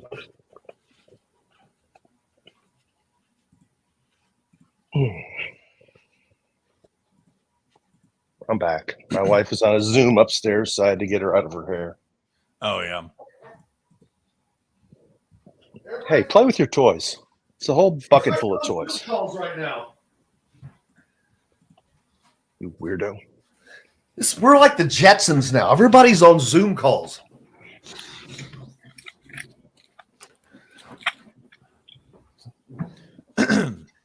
Excuse me. All right, I'm back. Are you mad at your man? And Wisconsin got beat last night by Penn State. Yeah, I saw the score when I was leaving after the post-game show, and I'm like, they were down 6. I'm like, oh, they'll probably come back, but nope. All right, here we go, guys. Filet and enjoy it cooked to perfection in Chop Shop Steakhouse. Chop Shop Market and Table, a part of the Wild Food Group, is your butcher, baker, and fish house, no matter where you live. This segment is brought to you by Reynolds Family Dentistry in Sellersburg. Now back to the Golf Club at Eagle Point Studios for more Indiana Sports Beat Radio with Jim Coyle, presented by Andy Moore Honda of Bloomington. Welcome back, Indiana Sports Beat Radio here on this. It's Wednesday, January 17. We are across the midway point. And just looking at the Big Ten standings now after last night, some surprising wins with Penn State upsetting Wisconsin, who was undefeated in the Big Ten. They're now 5-1, still leading the league. Of course, the Boilermakers sitting at 5-2, right behind them. And that was a surprising loss for Wisconsin. That they're a team that doesn't lose those kind of games. Mm-hmm. Yeah, I mean, Indiana needs to do something like that, what Penn State did. I mean, they need to win a game they're not expected to win, and they're not expected to win the next 2. Friday night at Wisconsin, where they haven't won since 1998, and then a week they have a 8-day layoff until they play at Illinois, which just lost at home to Maryland. So Maryland went on the road and got one. That's what this team's going to have to do to kind of change the narrative about this season. What's alarming to me is they've gotten in the ring and tried to slug it out with, a number of heavyweight teams. And in 3 of the 4 games, they've not only lost, they've been blown out. The average margin of defeat to Connecticut, Auburn, and Purdue is 23 points. Now, that shows you how big the game. If it happens once, that can happen. If it happens twice, you kind of raise your eyes. But when it happens 3 times against teams that are likely to be 1 or 2 seeds in the NCAA tournament, that says you're a long way away from being where you want to be. And when you put that on top of the way they got blown out last year by Miami and Arizona, and then the year before, the way they got blown out by St. Mary's in the NCAA tournament, I mean, they're not where they need to be. I mean, they're not. No, and Archie Little Rhodey lost 8 straight to Purdue, but last night Indiana has the worst loss to Purdue at home since 1939. Is that when it was? Wow. That's just hard to fathom with the talent they have on this team. That's before Branch McCracken. Yeah, I mean, that's they played bad, and I hate to bring up stuff like this, but I mean, I'm not really sure how many guys on that team care about whether they lost to Purdue or they lose to Penn State. Purdue has a bunch of Indiana guys. Indiana has Leal and CJ Gunn and Galloway, and the rest of those dudes, I don't think they have any big issue about what Purdue is. Do you think they do? I mean, no. Maybe Renew, maybe Gabe Cupps because I don't think grew Mike up in the Woodson Midwest. does. That's the worst part. Well, he needs to because I guarantee you a bunch of his former IU players do. And you would think that if anybody does, he would, because that was pounded into his head. But that was 40 years ago, and that's another thing. He was away from IU for 40 years, away from college for 40 years. And I think that's starting to show. He's not Larry Brown. Larry Brown was a guy that could just, I don't care if you put him in high school, college, or the NBA, he's going to coach to win. He reminds me of Joe Hinton. You know who Joe Hinton was. He was a coach at Floyd Central. I remember him when he lost a high school job. He was coaching at a junior high down there, Hazelwood, I think. And guess what they did? They beat everybody's ass because he was going to win no matter where he went. And that's what he did. And that's just the kind of coach that Indiana, I don't think that man, it's hard to, you got to watch your words, but Indiana does not seem to have a winning drive. Like I said, there's no sense of urgency. There's this, okay, things are just going to get better. Well, they're not going to just get better. Things have to be done differently. There has to be a complete overhaul, and that's not happening. Yeah, I understand what you're saying, and I don't see a complete overhaul coming. But like I said, there needs to be, when the season ends, whatever the final result is. And I think we all believe the final result's going to be, once they lose in the Big Ten tournament, the season's over, that they have to sit down, Dolson and Woodson and whoever else sit down and say, okay, what went wrong this year and what are you doing to fix it? Because can't have another year like this going forward. And there needs to be some changes made and figure it out, whether it's in coaching staff with the assistants, whether it's in recruiting philosophy, whether it's in style of play or whatever, but they need to make some changes and figure it out. Because, that game last night, I heard some people talk about it on one of the post-game shows, that one of the plays that really stood out to people was late in the game when the game was decided, that there was Zach Edey still diving on the floor for a loose ball, and there were IU players standing around watching him. And, that doesn't go over well. And I also saw a post-game comment from, I think it was Jared Odell on Twitter, saying that if they would have lost like that to Purdue, that at 12:01, Coach Knight would have had them running until they puked. And those days are over. And they are, but that's what I mean by there's no sense of urgency. There's no sense of pride. There's just no sense. There's no sense of embarrassment after that game last night. I didn't think there was.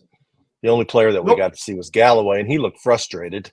And like I said, he made the comment about not making stupid fouls, which I kind of interpreted that as, criticism of some of his teammates for making stupid fouls. But he looked beaten down too. He looked like he was frustrated. I'm sure he's carrying a tremendous load this year because he's the other captain, and Xavier hasn't been, contributing, and he's had to probably be the guy, and it's probably not an easy locker room to try and lead.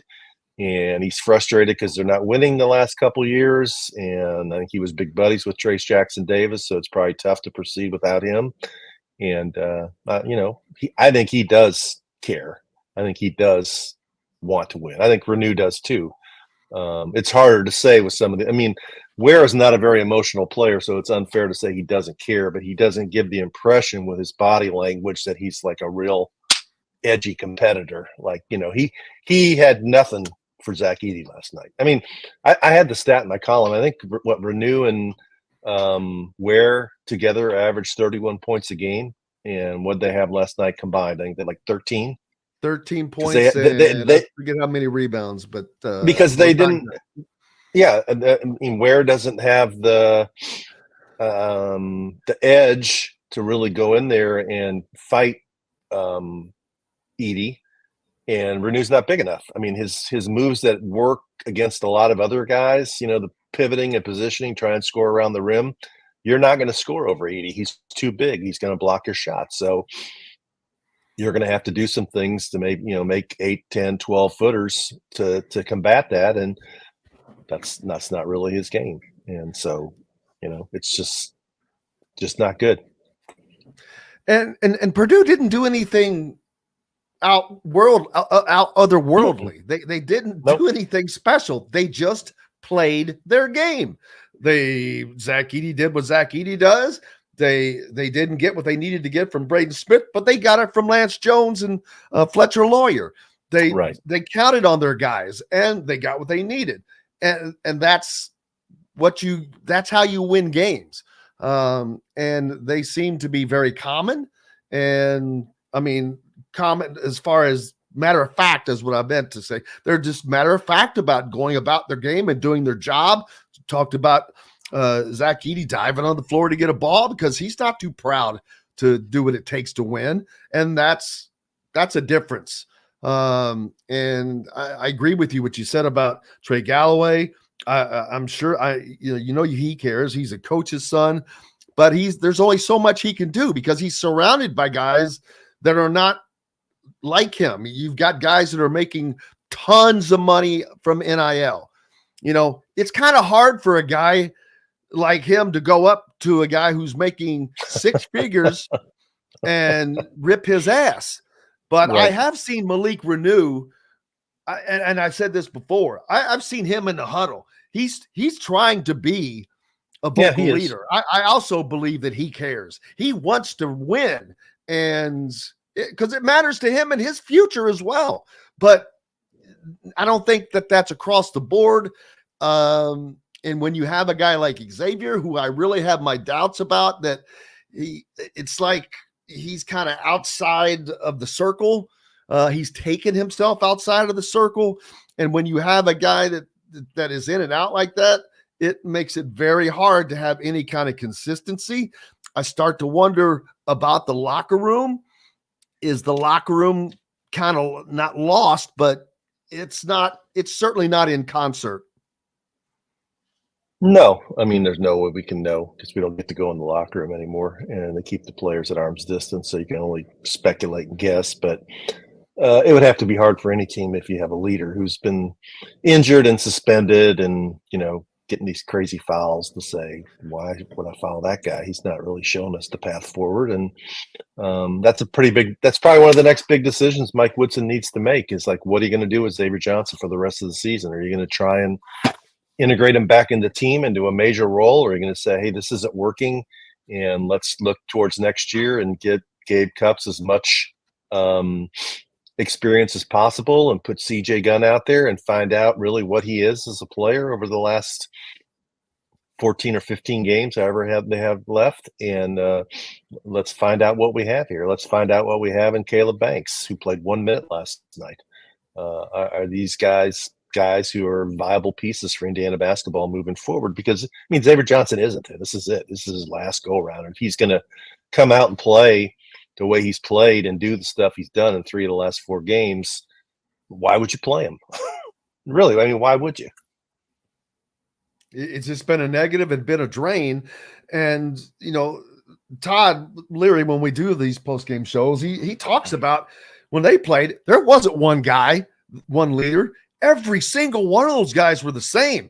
Right. Sometimes it was you doing the butt ripping. Other times it's somebody else doing the butt ripping, but there was always somebody holding each other accountable. And I don't know that there's accountability on this team. And if there is, I don't know who's holding them accountable. I don't see it coming from the head coach. especially when you see a guy like Xavier who continues to do that kind of stuff. Man, if that's me and I've gotten another chance, I'm a little fearful of screwing up again. I don't see any fear of doing what he did last night. Forearm shiver to Zach Edey. What the hell's that going to do? What are you possibly going to do with that? Yeah, I mean, that's also showing a total lack of awareness of the current game. I mean, you can't pull any stunt like that in college basketball anymore and think you're going to get away with it because there's so many different camera angles that they find everything. Everything's on video. I mean, they're going to go to the monitor and check it. And I didn't see it happen because I was at the other end of the floor, where we were sitting. And but when they went to the monitor, then somebody said, "Oh, it's Xavier." I said, "Yeah, probably happened then," because he has a reputation. I mean, officials aren't stupid; they talk, they know what's going on. He has a reputation. He's not going to get a break. All right, as Sean says, let's talk development. Who's the kid we hang our hat on most developed under Woodson's staff? I mean, he developed Trace Jackson Davis. You have to give him credit for that. On this year's team, I don't know. Renew's probably developed the most at this point. But Trace Jackson Davis at the same time, he had the will and the want. He wanted this. He did. But he took a path that most players don't take. Most players go to the league and figure it out later. He listened to what Woodson was telling him, and he believed him, and he did the work and got better. So yeah, it works both ways. I mean, the player has to have the mindset to want to improve and to do the time on their own. You only get 20 hours a week with the team. The guys who are really going to be good don't count the hours. They're in there on their other time, trying to get better on their own. They're getting the student manager to come in there and run the gun machine or whatever and shoot extra shots. They're in there working on their ball handling. They're doing whatever they need to do. And I don't know who the hard workers are and who they're not, but that's what you have to have on a really good team. It has to be player driven. It can't always be the coach on their butt. That doesn't work. No, and it's going to be surprising to see who sticks around after the season, because guys that have some time left to play, they may want to say, "Hey, man, this is not working. I'm not getting developed or whatever, and I want to." And Scott, you talk about Scott Dolson have a meeting with Mike after the season. That kind of it's in the same situation. Mike Woodson's going to sit there and say, "What are you going to do about it? I got 3 more years on a contract that you just gave me $1 million raise on, and you're not going to buy me out because you just bought the football coach out. You just bought the basketball coach out prior to me."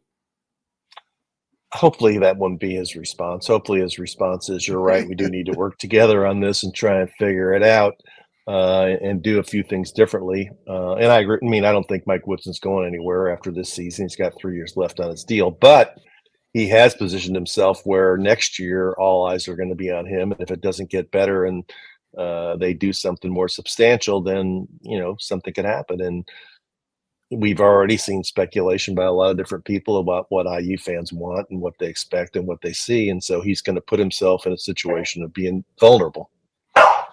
Ruby. Great question. Who holds Woody accountable? That is a good question. It's got to be Dolson. It's got to be Dolson. I think at this point, doesn't it? I mean, who else could it be? Well, that's supposed to be who it is for certain. And Sean says, name one good team running 2 bigs in the starting lineup. We act like a late 80s team. Well, that's what it's been for Mike Woodson since he's been here. I mean, we've all been saying that. It only worked because they had one of the best players in the country in Trace Jackson Davis, and that Race Thompson was a 5th or 6th year guy who was willing to do dirty work. And it didn't even work. It's not really working just because they made the tournament. Both years they made the tournament, and they got blown out when they lost. I mean, they weren't competitive. It wasn't like they lost in the Sweet 16. They lost the first weekend both years. So I don't think there aren't any Indiana fans who will look at the last 2 years and say, yeah, that's where they want the program to be, right? I mean, there aren't. Not good enough. Nope. It's not going in the right direction. What's up next for you? You've got a piece out right now about the game last night at WDRB.com where you can catch that, people. What else is coming up? Tonight, Louisville plays at Carolina. Louisville's in the middle of a really tough stretch. They have Carolina and Wake Forest on the road, and then Duke comes in here next week.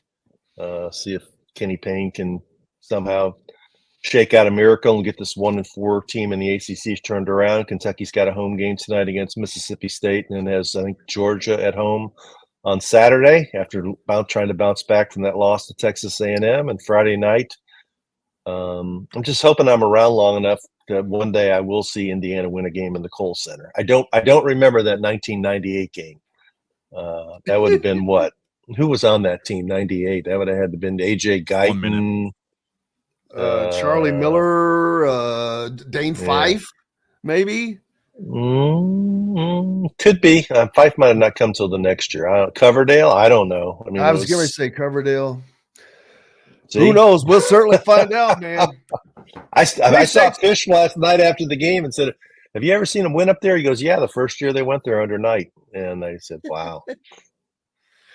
That's how it is. Fish looked a little down last night too after the game. I'm sure anybody who looks at IU basketball and has seen it for a long, long time looks at it and says this isn't going the right direction. It is certainly not. Rick Bozich from WDRB.com. Cannot thank you enough, man. As always, greatly appreciate you. Big thanks to Dylan Sinn from the Fort Wayne Journal-Gazette as well. Looking forward to we'll be back tomorrow to do it all again. Thanks to you guys. Without you, we have no reason to be here, as well as John, the producer, for keeping us between the white lines. Until tomorrow, I'm Jim Coyle. I will see you on the radio. Thanks for listening to Indiana Sports Beat Radio. Be sure to subscribe to our YouTube page for more clips and team coverage of Indiana basketball, football, and more. You can also find full episodes and tons of other content on thehoosier.com. We'll see you next time for another edition of Indiana Sports Beat Radio.